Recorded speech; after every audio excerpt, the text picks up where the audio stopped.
గిరిజనుల బాబుగారిని ఆదరించి ఆశీర్వదించండి.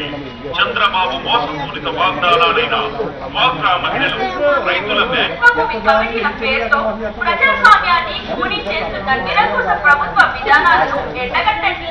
జై వైఎస్ఆర్ కాంగ్రెస్. జై జగన్, జై జై జగన్.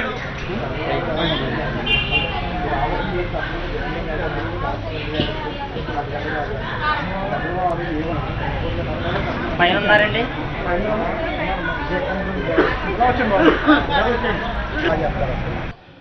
మా నాయకుడు జగన్ గారు ప్రజల సంక్షేమం కోసం ప్రజలు పడుతున్న బాధలను తెలుసుకుని పరిష్కరిస్తాక మాతో ప్రవేశపెట్టిన జూలై 8వ తారీఖున రాజశేఖర్ గారి జయంతి రోజున మొదలుపెట్టిన గడప గడపకే వైఎస్ఆర్సీపీ కార్యక్రమం చాలా బాగా జరుగుతుంది. మరి ఈ కార్యక్రమంలో ప్రతి గడప కూడా మా రాజమండ్రి రూరల్ నియోజకవర్గంలో నాయకులు కార్యకర్తలు ప్రజల దగ్గరికి వెళ్తూ జరుగుతుంది. ప్రజలందరూ కూడా చాలా చెప్పలేని కష్టాలు ఈరోజు అనుభవిస్తున్నారు. మరి ఎంతో నమ్మకంతో ఈ ముఖ్యమంత్రి తన అపారమైన అనుభవాన్ని ఉపయోగించి తమ కష్టాల నుంచి గట్టెక్కిస్తారని చెప్పి ఒక పిచ్చి భ్రమతో ఓట్లు వేసామనే భావనతో ఈరోజు ప్రతి ప్రజలు కూడా మాకు వెళ్ళిన వారు సమస్యలు చెప్తూ జరుగుతుంది. ఏదో అనుభవం పరిష్కరిస్తాకుండా ఆయన నమ్మకూడదన్న వ్యక్తిని కూడా నమ్మి కూడా ఓటేస్తే ఈరోజు మరి మమ్మల్ని నట్టేట ముంచాడు. ఏ పని కూడా సక్రమంగా జరగకుండా ఒక పనిని మధ్యలో వదిలిపెట్టి ఇంకో పని అని చెప్తూ ఏ విధంగా జరుగుతుందో మేము వెళ్ళి సమస్యలు చెప్దామన్న సమస్యలు వాళ్ళే మాకు తిరిగి చెప్పడం జరిగింది. మరి ఇప్పటికైనా సరే ప్రభుత్వంలో ప్రతిపక్షమైన నాయకులు ప్రతిపక్ష పార్టీగా మేము చెప్పేది ఒకటే, తప్పులు ఇప్పటికైనా సరిదిద్దుకుని ఈ ప్రజల సంక్షేమం కోసం మీ మీద నమ్మకం ఉంచి ఓటేసినందుకు కనీసం వాళ్ళ కష్టాలు తీర్చడానికి ప్రయత్నం చేయవలసిందిగా మేము ఈరోజు మనస్ఫూర్తిగా కోరుతున్నాం.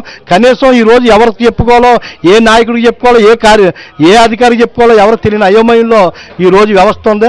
ఈ ప్రజాస్వామ్య వ్యవస్థలో ఎవరు పనిచేస్తడం లేదు, చూస్తూనే ఉన్నాం. కార్యకర్తలు కాకుండా నాయకులు ఎలా కలిసి జన్మభూమి పేరుతో మరి సమస్యలు రెట్టింపు చేస్తాం, నిజమైన అర్హులకి న్యాయం చేయకుండా ఏ విధంగా అన్యాయం చేస్తాం, ఎక్కువ సమస్యలు స్వయంగా మేము చూస్తాం. అదేవిధంగా ఈ రాజమహేంద్రవరం రూరల్ నియోజకవర్గంలో మరి కార్పొరేషన్ల పరిధిలో కలిసిన 21 గ్రామాల్లో త్రిశంకు సరుకులో పెట్టి వాళ్ళు పట్టించుకునే నాదులు లేకుండా విపరీతమైన బాధలకే వాళ్ళందరినీ గురి చేస్తున్నారు.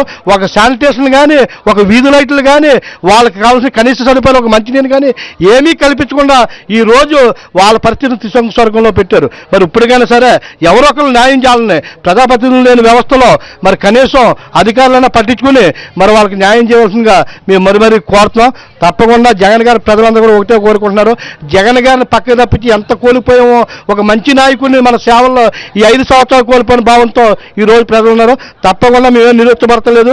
మీరు ఇచ్చిన తీర్పుని శిరసా వహించాం. ప్రతిపక్ష నాయకుల కింద ఆయన అధికారులను పోరాటం ఎలా చేస్తున్నారో అందరూ చూస్తున్నారు. తప్పకుండా ఆయన సైనికుల కింద మేమందరం ముందరికెళ్ళి వచ్చేసారి తప్పకుండా మీ వరకుండా కూడా జగన్ గారిని తీసుకొచ్చి అధికారంలో కూర్చోబెట్టి న్యాయం చేసుకోవాలని చెప్పి ప్రజలందరూ భావిస్తున్నారు.